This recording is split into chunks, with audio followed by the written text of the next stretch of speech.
어느 날 갑작스레 아빠가 심근경색으로 돌아가셨습니다. 전날까지만 해도 분명히 아무 증상도 없었던 것 같은데 마른 하늘의 날벼락도 아니고 왜 우리 아빠에게 그러한 일이 생겼는지 하늘이 원망스럽기만 했습니다. 세상의 가족이라고는 우리 네 식구가 전부였는데 항상 든든하게 우리를 지켜주시던 아빠가 우리 옆에 없다는 것이 도저히 믿기지가 않았어요. 우리 아빠는 세상에 이런 사람이 또 있나 싶을 정도로 정말 좋은 분이셨거든요. 그렇기에 많은 분들이 문상을 와주셨습니다. 장례식장에서 눈물을 머금으며 제가 엄마에게 물었어요. 엄마, 그래도 할머니한테는 연락해야 하지 않아? 그렇잖아도 엄마가 연락드렸어. 그래도 부모인데 와봐야 하는 게 맞는 거지. 그럼 지금 오시는 중이겠네?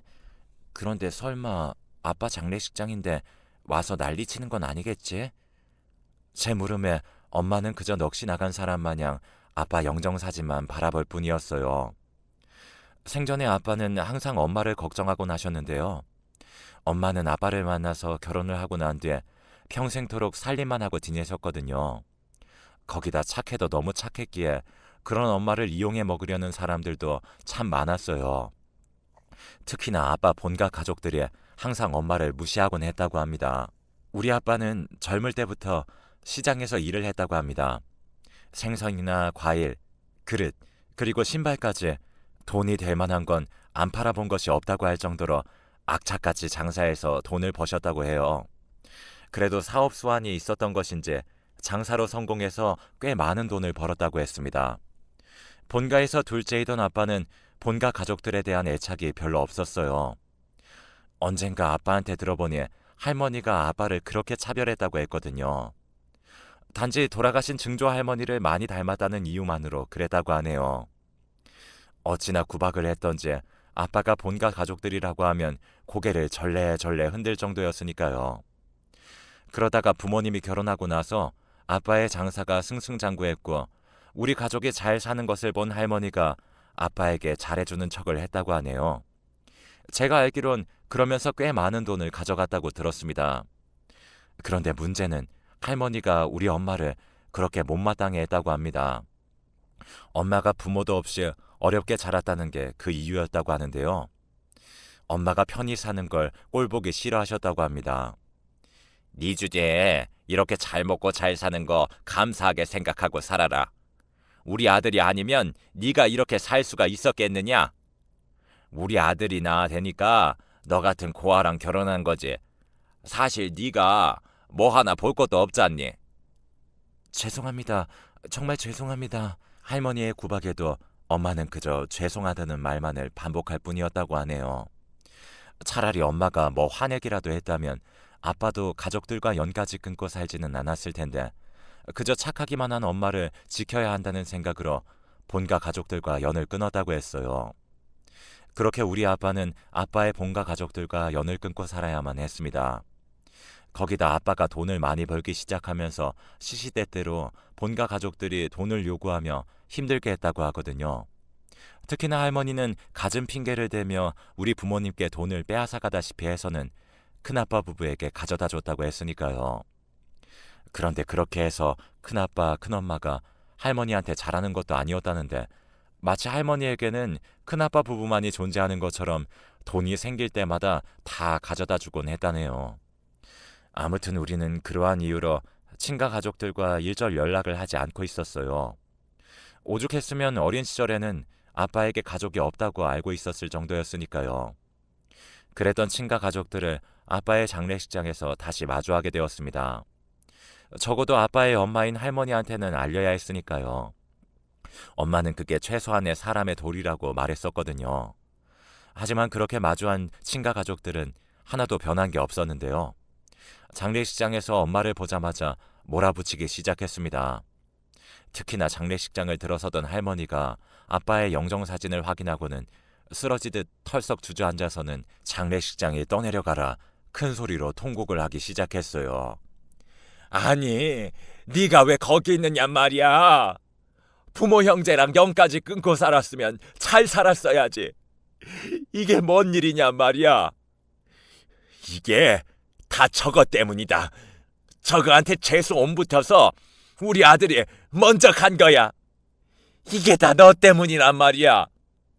그러게 그때 우리가 결혼 반대했을 때 네가 우리 아들이랑 헤어졌으면 이런 일도 없었을 거 아니야. 이 천하의 못된 것아.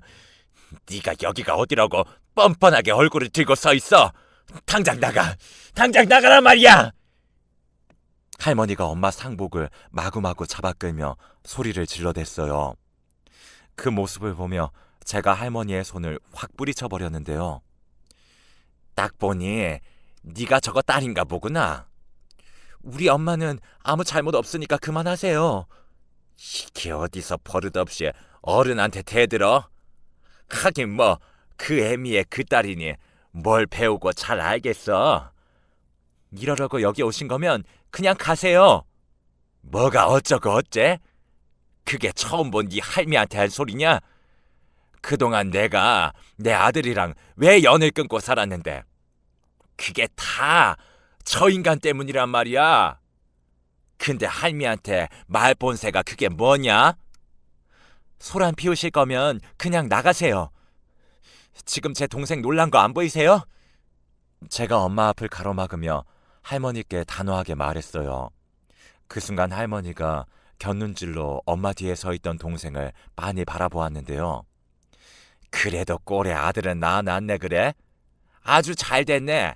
우리 장남한테 딸만 있는데 이렇게 된 마당에 쟤를 우리 장남 호적에 올려야겠구나. 아니, 제 동생을 큰아빠 호적에 왜 올려요? 이상한 소리 하지 마시고 그만 가보세요. 니들은 잘 모르는 모양인데 아들이 먼저 세상을 떠나면 부모가 모든 재산을 가져갈 수 있는 거야. 그러니까 내가 네 아빠 재산을 가져갈 수 있다 그 말이다. 그런 게 어딨어요. 우리 엄마가 있는데. 니들이 아직 잘 모르나 본데 니나 엄마한테는 자격이 없어. 원래 법이라는 게 그래. 그리고 저 꼴통이 키우는 것보다는 우리 장남이 키우는 게 훨씬 나을 거고 이래봬도 우리 장남 내외가 둘 다 대학까지 나왔다 그 말이야. 그니까 넌 네 딸 데리고 조용히 몸만 나가거라. 손자는 우리가 알아서 키울 테니까. 사실 지금껏 우리 아들 덕에 잘 먹고 잘 사는 것만 해도 고마워해야 할 일 아니냐. 양심이 있으면 네가 알아서 나가야 할 거 아니야. 할머니가 엄마를 있는 대로 노려보며 큰 소리로 말했어요. 그 순간 엄마가 할머니 앞에 무릎을 꿇었어요. 어머님, 제발 애들이랑 저랑 먹고 살게만 해주세요. 웃기는 소리하고 있네. 네가 뭐 배운 게 있어? 뭘 할 줄 아는 게 있어? 이왕 이렇게 된 김에 대학 나온 우리 장남 내외가 키우는 게 맞다. 아무래도 대학 나온 사람들이 훨씬 잘 키우겠지. 어리버리한 네가 아범도 없이 어떻게 애를 키우겠어? 할머니의 말에 엄마가 덜덜 떨면서 눈물까지 흘리고 있었는데요. 그런 엄마를 보며 할머니 얼굴이 더욱 기고만장해져 있었어요. 그리고 그런 할머니 뒤에 큰아빠 부부와 고모부가 팔짱을 낀 채 서 있었습니다. 친가 가족들을 보며 정말 기가 막혔기에 제가 사람들을 노려보고 있었는데요. 점점 장례식장이 소란스러워지기 시작했습니다. 뭐야, 저 사람들이 시댁 가족들인가 보구만. 시어머니랑 며느리 사이가 아무리 안 좋아도 그렇지 어쩌면 저럴 수가 있어. 뭔 일 나기 전에 누가 가서 말려야 하는 거 아니야? 그러게 말이야. 저 시어머니 눈매가 보통이 아니네. 살기가 가득해 보이는구만. 근데 저러다 자식이랑 남겨진 재산 전부 시어머니한테 다 빼앗기는 거 아니야? 다들 놀란 채 한마디씩 하고 있었어요. 그런데 그 순간 아빠 친구 두 분이 우리에게 걸어왔어요. 안녕하세요. 저는 상철이 친구입니다. 어머니께서 많이 화가 나신 건 알겠는데 가족분들이 지금 여기서 그러고 계시면 떠난 사람한테 예의가 아닌 것 같네요. 조금만 진정해 주시겠어요? 지금 재수 씨도 많이 놀라 있어서요. 할머니가 곁눈질로 주변을 살펴보더니 갑자기 통곡을 하기 시작했어요. 할머니의 연기는 연기자 저리 가라였는데요.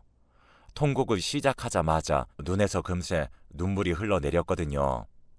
그렇게 장례식 내내 우리는 껄끄러운 친가 가족들을 마주해야만 했습니다. 친가 가족들은 한자리에 모여 앉은 채 우리를 보며 계속 수군거리고 있었어요.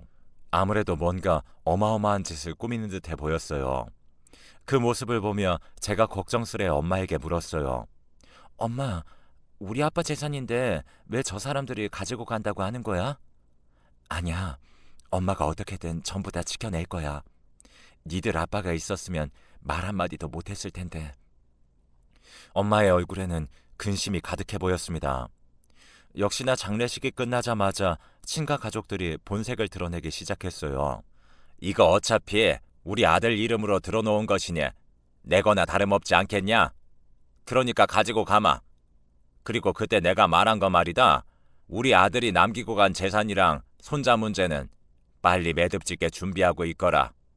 라며 부의금 들어온 것을 몽땅 챙겨갔습니다. 그리고 멀어져가는 친가 가족들의 뒷모습을 보며 엄마가 큰 결심을 한 듯 크게 숨을 들이마신 채 그들 뒤에서 외쳤어요. 저 어머님. 어머님? 내가 왜 네 어머니야? 난 한 번도 너를 며느리라고 생각해 본 적이 없구만. 죄송합니다. 저 그런데 그게 말이죠. 애들 아빠 친구들한테 물어보니 남편이 세상을 떠나면 아내에게 1순위로 상속된다고 하더라고요. 그래서 말인데. 그래서 뭐? 네가 다 챙겨가겠다 그 말이냐? 웃기는 소리하고 자빠졌네. 그동안 우리 아들 덕에 편하게 살았으면 됐지. 이제 와서 돈 욕심이 난다 그 말이냐? 아니, 그게 아니라 저도 애들하고 살긴 해야 하니까요. 넌 예전이나 지금이나 참 말귀를 못 알아듣는구나. 내가 며칠 전에 너한테 뭐라고 했냐? 우리 손자는 내가 데려가겠다고 했잖니. 근데 왜 그런 말을 하고 자빠졌어? 어머님, 그렇게는 안 돼요. 절대 못 데려가요. 엄마가 이렇게 살아있는데 제가 키우는 게 맞는 거죠. 꼬박꼬박 말대꾸 하는 거 보니 너 그동안 간땡이가 많이 컸나 보구나.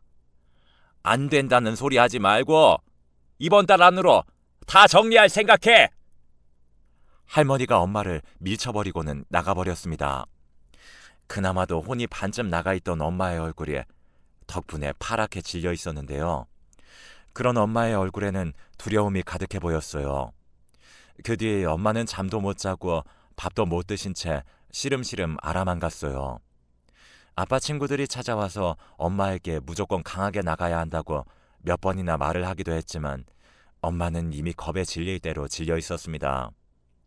그렇게 우리는 불안에 떨며 하루하루를 보내야만 했습니다. 그러던 어느 날 아빠 유품들을 정리하다가 꺼져 있던 아빠 휴대폰을 충전한 뒤에 전원을 켰어요. 아빠가 돌아가신 뒤에 아빠 지인분들에게 연락을 하고 까마득하게 잊고 있었는데 배터리가 없어서 휴대폰이 꺼진 듯 했습니다. 그런데 휴대폰을 켜자마자 조상우 검사라는 번호로 엄청난 양의 부재중 전화와 함께 문자 메시지가 와 있었어요. 그 이름을 보며 제가 홀로 중얼거렸어요. 조상우 검사? 검사님이 왜 우리 아빠한테 전화를 하는 거지? 라는 생각으로 문자 메시지를 확인해 봤습니다.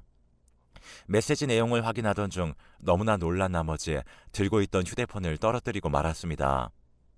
문자 메시지에는 아버지, 제가 요즘 바빠서 연락을 못 드렸는데 왜 이렇게 전화를 안 받으세요? 혹시 무슨 일 있으신 거 아니죠? 아버지 걱정되니까 전화 좀 주세요. 아버지 저 진짜 걱정돼서 그러니까 제발 연락 좀 주세요. 라는 메시지가 가득했거든요. 처음에는 잘못 보낸 문자가 아닐까 하는 생각도 해봤는데 그렇다고 하기에는 문자 내용이 너무나 간절해 보였습니다.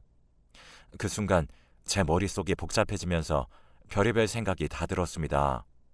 혹시 우리가 모르는 아버지의 아들이 있는 거 아니야? 우리 아빠는 절대 그런 분이 아니셔. 우리 가족을 얼마나 사랑하고 아끼셨는데 절대 아니야.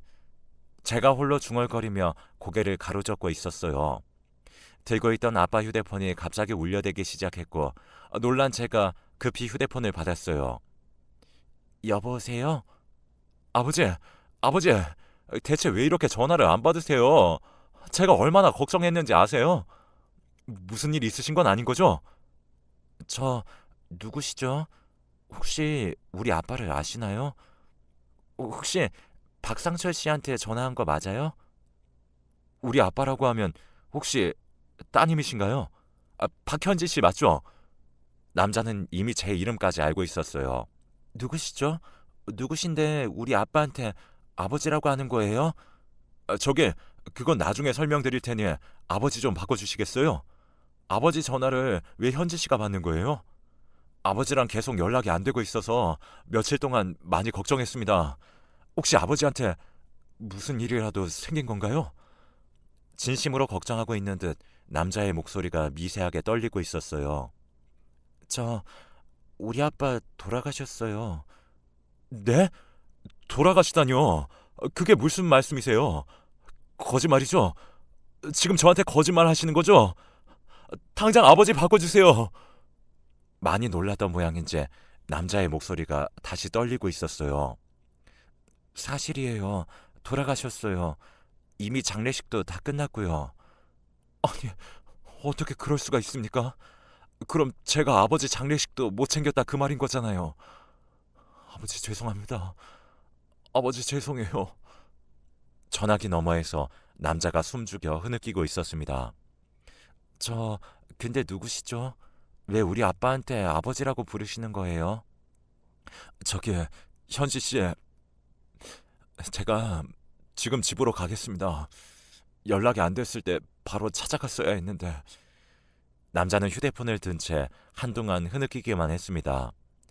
잠시 뒤 눈물을 멈춘 남자가 다시 말을 이어나갔습니다. 제가 지금 바로 가겠습니다. 현지 씨의 사모님께 너무나 죄송합니다. 눈물 가득한 목소리로 말을 하던 남자가 그제서야 전화를 끊었어요. 하지만 저는 정신이 아득하기만 했습니다. 그도 그랬던 것이 그때 당시 제가 대학교 1학년이었는데요. 한꺼번에 너무나 많은 일이 일어났으니 정신이 반쯤 나갈 수밖에요. 그렇게 제가 안방으로 가서 엄마에게 물었어요. 엄마, 혹시 말이야, 조상우라는 사람 알아? 조상우? 그게 누군데? 아빠 휴대폰에 조상우 검사라고 되어 있던데 혹시 아는 사람이야? 조상우 검사? 아, 조상우 검사. 엄마의 눈빛은 초점이 없어 보였어요. 며칠 동안 잠을 못 주무시고 계셨기에 더 그랬던 것 같습니다. 거기다 친가 가족들이 하루가 멀다 하고 쫓아와서는 집안을 쑥대밭으로 만들어 놓곤 했거든요. 그랬으니 엄마가 정신줄을 놓을 수밖에 없었어요. 하지만 엄마는 그 여리디 여린 마음으로 그런 친가 가족들에게 우리를 지켜내기 위해 많은 노력을 하셨어요. 처음으로 친가 가족들에게 나가라고 소리까지 질렀을 정도였으니까요. 동생과 저는 엄마가 그토록 화를 내는 모습을 처음 봤던 것 같습니다. 물론 대학생이던 저도 엄마 옆에서 친가 가족들을 봐왔었지만 막무가내인 친가 가족들 앞에서 하루하루 지쳐갈 수밖에 없었습니다. 그런 와중에 기억이 나는 건지 엄마가 홀로 중얼거리셨어요. 알지. 조상우도 네 아빠 아들이야. 그러고 보니 상우한테 연락도 못했구나. 뭐? 아들? 엄마 그게 무슨 말이야? 아들이라니. 그럼 아빠한테 숨겨둔 자식이라도 있었단 말이야? 숨겨둔 자식은 아니고 그냥 있어. 네 아빠 아들. 엄마가 다시 중얼거리다가 자리에 누운 채 입을 다물어 버렸어요. 그런 엄마에게 뭔가를 물어본다는 것조차 무리라는 생각이 들었기에 홀로 거실에 앉아 아빠 휴대폰만 뚫어져라 바라보고 있었는데요. 잠시 후 초인종이 울렸고 인터폰을 보니 얼마나 울었던 것인지 눈이 퉁퉁 부은 한 남자가 서 있었어요. 저게 혹시 아까 전화 주셨던... 예, 제가 조상우입니다. 남자는 검정색 정장을 차려입고 있었는데 그 와중에도 정장이 참 잘 어울리는 사람이네 라는 생각이 들 정도로 말끔하고 단정해 보이는 그런 인상이었습니다. 그런 남자를 보며 제가 조심스레 문을 열었어요. 죄송합니다. 그동안 아버지가 제가 어떻게 해주셨는데 제 아버지 장례식도 못 챙겼네요. 저는 세상에서 가장 나쁜 놈입니다. 집안에 들어서자마자 남자가 무릎까지 꿇은 채 통곡을 하기 시작했어요. 남자의 울음소리가 어찌나 애달프던지 남자의 어마어마한 슬픔이 제게도 고스란히 느껴질 정도였습니다. 남자의 울음소리에 동생이 방에서 나와 놀란 듯 바라보고 있었는데요. 중학생이던 동생의 눈에 두려움이 가득해 보였어요. 누나, 누구야? 어, 아빠가 알던 분이시래. 넌 방에 들어가 있어. 누나, 괜찮은 거지? 그럼 괜찮아. 아빠랑 잘 알던 분이시래. 그러니까 넌 엄마한테 가 있어. 그동안 동생도 친가 사람들에게 시달릴 대로 시달렸었기에 잔뜩 겁에 질린 채 눈치를 보며 안방으로 들어갔어요. 그리고 제가 그 남자를 이끌고 소파로 데리고 와서는 물을 한 잔 건넸습니다. 저 우선 이거 한 잔 드세요. 우리 아빠랑 잘 알던 사이신가 봐요. 제가 아빠 친구분들께는 거의 다 연락을 드렸는데 너무나 갑작스러워서 잘 알던 분들께만 연락을 드렸거든요. 어쩐지 이상했습니다. 라고 입을 뗀 남자가 제게 믿을 수 없는 말을 하기 시작했어요. 사실 제가 땡땡지검 검사로 일하고 있습니다. 근데 요 몇 달 바빠서 아버지께, 그러니까 현지 씨 아버님께 연락을 못 드렸어요. 사건이 워낙 많았거든요. 근데 며칠 전 꿈에 아버지가 나타나셨어요. 저한테 상우야, 우리 아들 잘 커져서 고맙구나. 훌륭한 검사가 되거라. 라는 말씀을 하시는 게 아니겠어요. 그게 잠에서 깼는데 꿈이 너무나 생생한 거예요. 그래서 아버지께 계속 전화를 드렸는데 아마도 아버지가 제게 마지막 인사를 하고 떠나신 것 같네요. 제가 궁금해서 그러는데 우리 아빠가 검사님은 어떻게 아시는 거예요? 엄마한테 물어보니 엄마도 아시는 분 같긴 하던데. 아주 오래전 일인데 아버지가 운영하시던 가게에서 제가 신발을 훔쳤거든요. 아버지 가게에서 신발을요? 네. 그때 당시 저는 할머니, 할아버지랑 같이 살았는데 생부란 사람은 저를 두 분께 맡겨둔 뒤 몇 번 찾아오지도 않았고 생모라는 사람은 얼굴 한 번을 본 적이 없었으니까요. 그렇게 사는 게 힘들 수밖에 없었어요. 그러다 어느 날인가 낡을 대로 낡은 제 신발을 보고 한 친구가 놀려댔어요. 하지만 집안 형편을 뻔히 알고 있었기에 할머니, 할아버지께 신발을 사달라는 말도 못하고 있었거든요. 그렇게 잔뜩 화가 난 채 날 낳아준 부모를 원망하며 거리를 배회하다가 현지 씨 아버님 가게를 지나게 되었어요. 그때 가게 안에 사람이 꽤 많이 있었는데 제가 그만 나쁜 마음을 먹고 말았습니다. 몰래 운동화 한 개를 가지고 나와도 아무도 눈치를 못 챌 것 같았거든요. 그렇게 가게 안으로 들어가서 이리저리 눈치를 보다가 운동화 하나를 집어서 가게 안을 빠져나오려고 했는데 현지 씨 아버님께서 이미 다 보고 계셨다는 듯이 제 팔을 꽉 붙잡았어요. 그때 생각이 나는지 말을 하던 남자가 잠시 말을 멈추고는 긴 한숨을 내쉬었어요. 그리고 남자가 그때 상황을 자세히 말해줬는데요. 고등학생이던 남자의 팔을 꽉 잡은 아빠가 남자를 데리고 창고 같은 곳으로 데려갔다고 합니다. 아빠의 손에 이끌려가던 남자의 머릿속에 복잡하기만 했다는데요. 경찰서에 가게 되면 우리 할머니, 할아버지 불쌍해서 어쩌지? 라는 생각부터 학교에까지 다 알려지겠지? 라는 생각까지 별의별 생각이 다 들더랍니다. 그런데 창고로 남자를 데리고 들어갔던 아빠가 한동안 남자의 낡은 신발을 뚫어져라 바라보다가 너 신발 사이즈가 어떻게 되냐? 라고 묻더라고 합니다. 몰라요. 이놈아, 그럼 신발 사이즈도 모르고 그냥 막 들고 가려고 했어? 잠깐만 기다려봐. 아빠가 남자의 발을 유심히 바라보다가 신발 몇 개를 꺼내들었어요. 자, 이거 신어봐라. 이걸요? 아이고, 신어보라면 그냥 신어봐. 아빠가 남자에게 억지로 신발을 신겼다고 합니다. 이게 딱 맞는구나. 잠깐만 기다려봐라. 그리고 이것도 가져가거라. 저는 돈이 없는데요. 괜찮아. 너도 봐다시피 오늘 아저씨네 가게 장사 엄청 잘 됐거든. 그냥 받아둬라. 그 대신 너 나랑 약속 하나만 하자. 앞으로는 절대 이런 짓 하지 않겠다고 말이야. 남자가 말이야, 자존심을 지킬 줄 알아야지. 도둑질이 뭐냐 이놈아. 얼굴은 멀쩡하게 생겨서는. 그 말에 남자가 흐느껴 울기 시작했다는데요. 뭐야, 거기다 울보구만. 울보, 너 밥은 먹었어? 가자.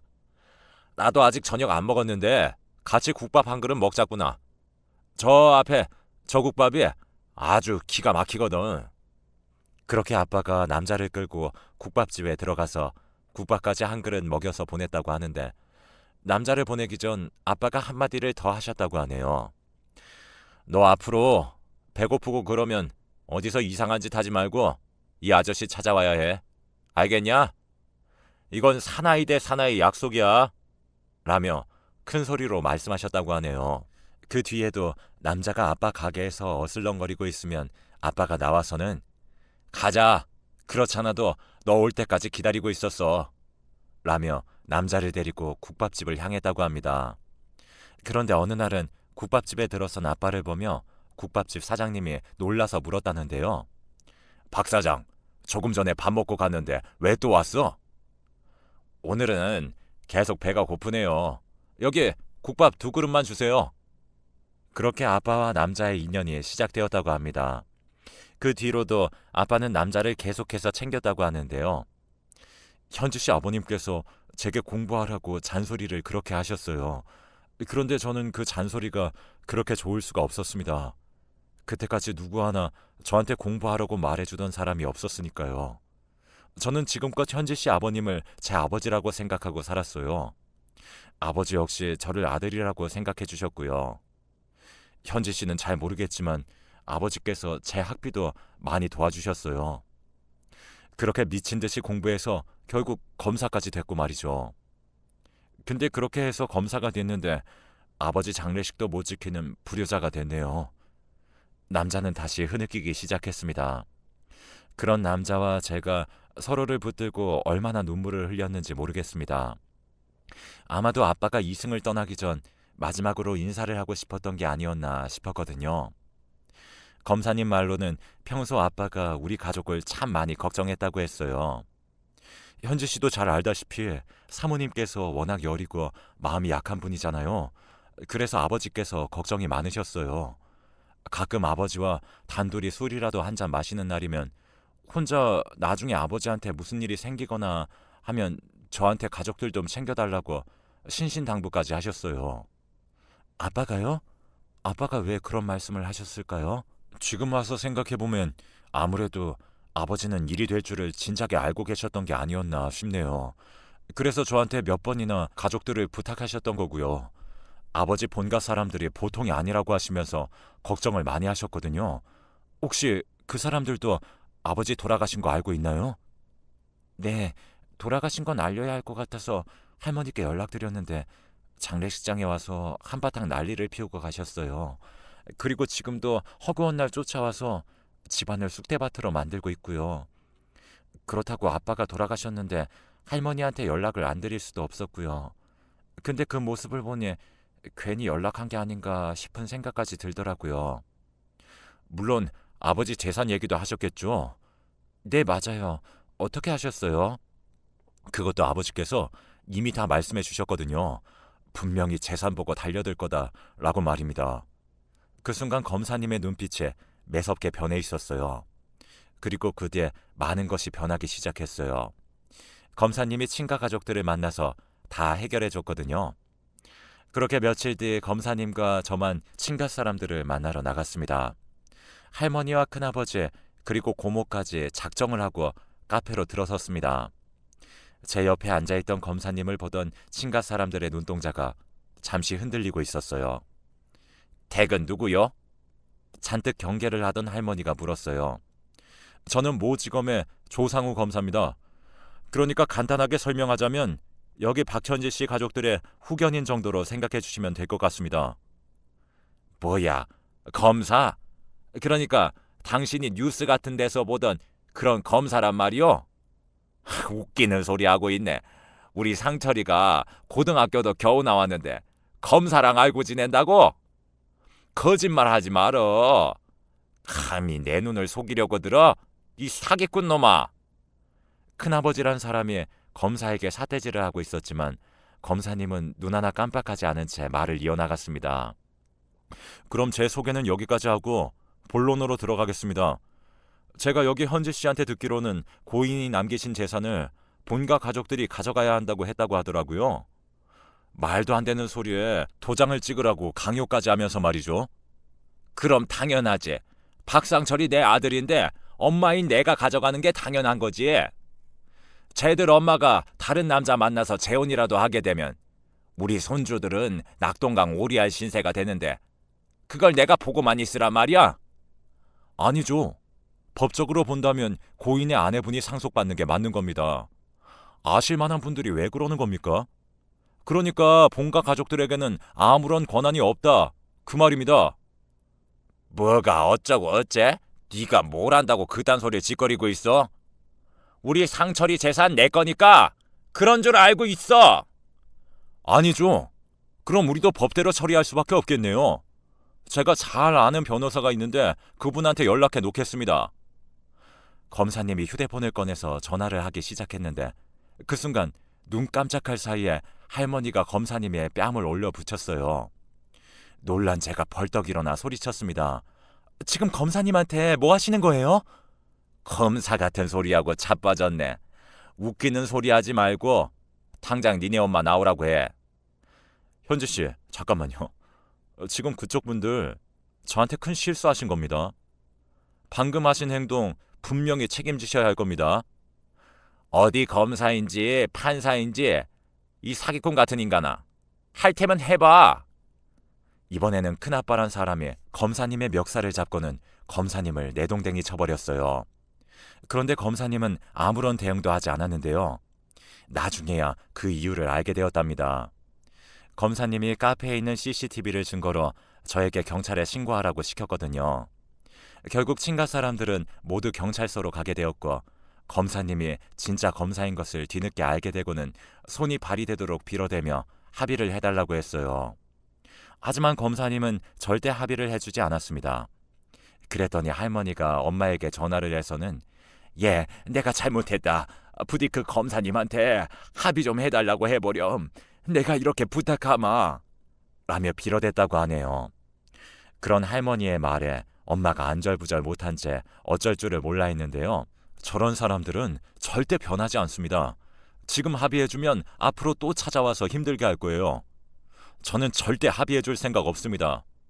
이 깁스가 어찌나 고마운지 모르겠네요. 깁스를 한 팔을 보며 검사님이 미소를 짓고 있었어요. 사실 그날 큰아빠한테 내동댕이 쳐지는 바람에 검사님이 바닥을 잘못 짚어서 팔에 금까지 갔었거든요. 그 뒤 친가 사람들이 난리가 난 건 말할 것도 없었고요.